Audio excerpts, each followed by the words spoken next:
মার্কিন হামলায় পুরোপুরি ধ্বংস করা যায়নি ইরানের পরমাণু স্থাপনা, তবে কয়েক সপ্তাহ পেছানো গেছে দেশটির পরমাণু কর্মসূচি। এমন তথ্য যুক্তরাষ্ট্রের প্রতিরক্ষা গোয়েন্দা সংস্থার। পেন্টাগন বলছে ইউরেনিয়ামের যে পরিমাণ মজুদ ছিল তার বড় অংশই আগেভাগে সরিয়ে নিতে সক্ষম হয় ইরান।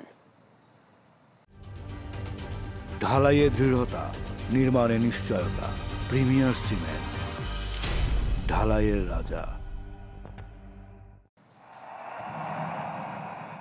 22 জুন 125টি বিমান নিয়ে ইরানে মিডনাইট হ্যামার নামে অভিযান চালায় যুক্তরাষ্ট্র, যেখানে বিটু বোমারু বিমান থেকে অন্তত 14টি বাংকার ব্লাস্টার বোমা ফেলা হয় ফোর্দো, নাতাঞ্জ ও ইস্ফাহান পারমাণবিক স্থাপনায়।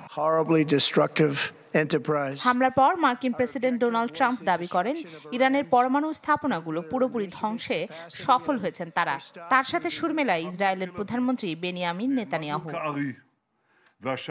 তবে যুদ্ধবিরতির ঠিক একদিনের মাথায় চাঞ্চল্যকর তথ্য দেয় যুক্তরাষ্ট্রের প্রতিরক্ষা গোয়েন্দা সংস্থা পেন্টাগন।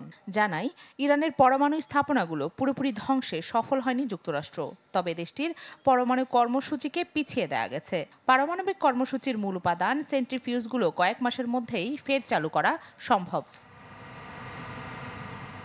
পেন্টাগন বলছে হামলার আগেই মজুদ ইউরেনিয়াম গোপন কোনো পারমাণবিক স্থাপনায় সরিয়ে নিতে সক্ষম হয়েছে ইরান, যা মিলে যাচ্ছে তেহরানের দাবির সাথে।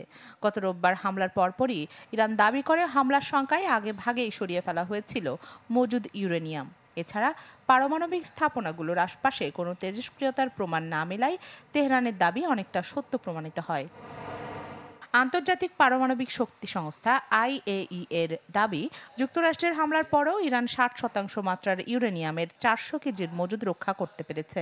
ফলে আগামীতে ইরান পরমাণু বোমা তৈরি করতে পারে এমন সম্ভাবনা জোরালো হচ্ছে।